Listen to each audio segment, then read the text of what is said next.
is somehow neoliberal, pro-capitalist, pro-Western, pro-imperialist. These are completely spurious ideas generated by the Western ultra-left, which is actually mainly pro-Ahmadinejad. The pro-Ahmadinejad left, which is by no means a small force. I mean, you heard it in that statement from the Venezuelan Foreign Ministry. Hugo Chavez and various pro-Ahmadinejad leftists in the West argue incorrectly, with no empirical basis whatsoever, that the Iranian Greens are neoliberals. There's simply no evidence for that. What I'm suggesting is not that the Greens have the wrong ideas on economics, is that they just haven't really given much thought to the subject yet. But I think Soroush himself is pointing to the fact that these ideas are there. He said there are liberals and socialists in the Green movement. Now, I would slightly disagree with the questioner's point about the popularity of Marxism in Iran today. Ramin Jahanbegloo, from whom we'll be hearing later, has written about this extensively. The fact is that Marxism is actually not the main ideological body of ideas that animates the democratic movement in Iran today. I've written extensively on this myself, and that's a long, complicated story, but to make it short, the Marxism of the 1960s and 70s in Iran was a rather vulgar and disfigured form of Marxism, namely a form of Maoism and Stalinism, a tyrannical, authoritarian Marxism that has left a very bad taste in the mouths of the next generation of Iranians. Young Iranians today, sure, there are some ideas, they're reading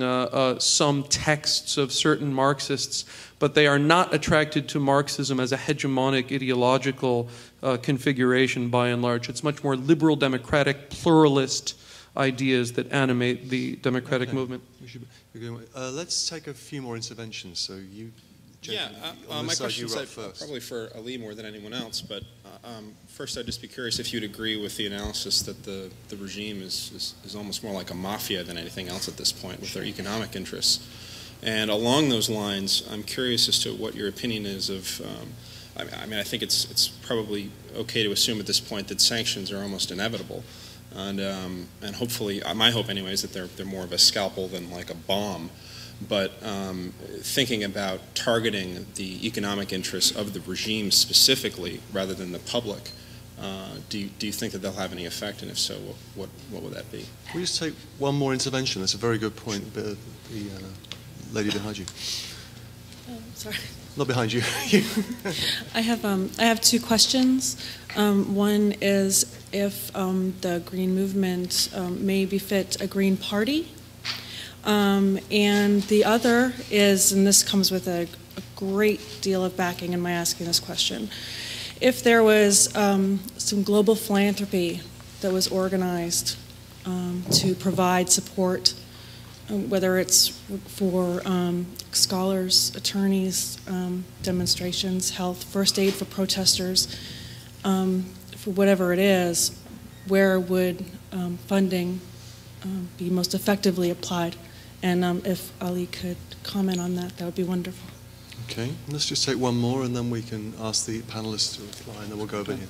Okay, so I have sort of three quick things. One, I apologize. I actually wanted to praise Danny's intervention, unlike some of the earlier people, so I'll give Danny some props. I actually thought, especially because Professor Kurtzman, or Charlie, whatever, are we doing first names, referred to the Velvet Revolutions before, and I think sort of the Eastern European experience has been a mixed one, and we should recognize it not as sort of a great triumphal moment for leftist progressive world forces, but at least as a moment of confusion and trouble and unintended consequences or something, and something that needs to be sort of examined as we look at the phenomena today. A question for Charlie. I did not see much evidence when you talked about the cultural jujitsu, and you talked about the way in which protesters are turning images of the '79 revolution against the contemporary regime, and to some extent against the revolution itself. I was not sure, I wasn't convinced that it was being turned against the revolution or an alternative interpretation that the contemporary regime are just sort of bad inheritors. And what we need is sort of Mousavi, who's like the right legacy of the revolution, as opposed to the bad inheritance of the revolution today, which is Ahmadinejad, illegitimate, etc. So I'm wondering if you might kind of point to why you feel one way or the other. And then finally, for Ali, I just wanted you, at the end you sort of provided this quote from General Rashid about the military, so this military, maybe semi-populist sort of, we need to take over the government to be efficient and to get things done, etc. How likely do you think that is as a real political possibility at the moment? I mean, and I guess that would be some sort of coup, but I'm just interested in sort of where you might see that going and what you see as the military situation now in relation to the Green Movement and sort of overall. Okay, let's ask the panelists to respond to that bundle of questions, then we'll move to over here. So Ali. Okay, so the first question about whether the regime is a mafia and how effective the sanctions are or could be. Well, I think this is not a straw, weak regime in the sense that the previous regime, the Pahlavi, the Shah's regime, was in its final years. This is a regime with a minority. We don't know. I mean, judging by the results of elections and a lot of opinion polls that are available, not for the very recent years, but the last 15 years or so. We could come up with different figures, but probably somewhere, as was said, between 20 and 50%. We don't know.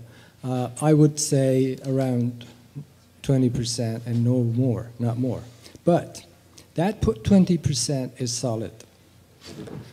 And the reason is that there's a kind of group identity that makes this, the supporters, the hardcore supporters of this regime, as a distinct political identity.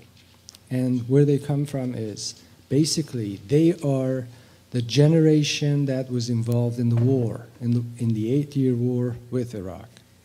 The general I quoted and many others who are now in the parliament or in the government or behind the scene running the great projects, the big projects of this regime, are all people who were involved in the war effort.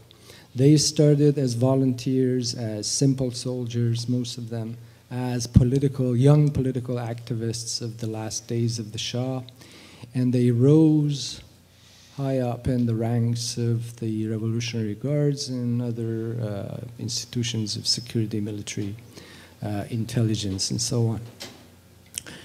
They learned in the war, during that 8-year war, that they have to stand on their own feet. And they have to find ways to survive. And as you know, the missile project, the nuclear project, you know, these are not simply the products of a few bearded, you know, zealots and so on. No, there is quite intelligent, sophisticated thinking on the part of the regime.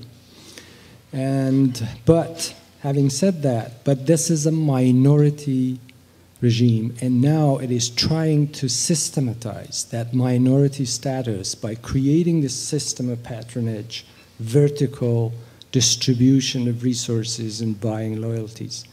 So if this is a mafia, it is in some ways it is a mafia because it's not transparent at all, it's very secretive, it always works behind the scene, it pulls the ropes from places you don't see and you can't see. There is that element to it, but there is, at the same time, concentrated, systematic effort on the part of organized groups who have a kind of shared identity, an image of a shared experience of fighting for the survival of this political system over the past 30 years. And I think at that level it is quite organized. Whether the sanctions are effective or not, it depends on what you mean by being effective. So far, I can't comment on the recent